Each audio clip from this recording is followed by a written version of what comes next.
दुआ करनी नहीं चाहिए, पहली बात तो ये है। मुसलमान बद्दुआ नहीं देता किसी को, पहली बात तो ये है।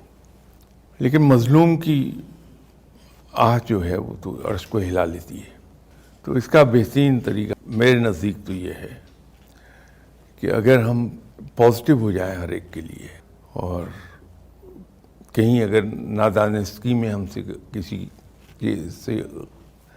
की गलती हम कर बैठें, किसी को दुख दे बैठें, तो जो ही एहसास हो कि ये हमसे हो गया है, तो हम उससे अगर माफ़ी मांग लें तो बच जाता है इंसान।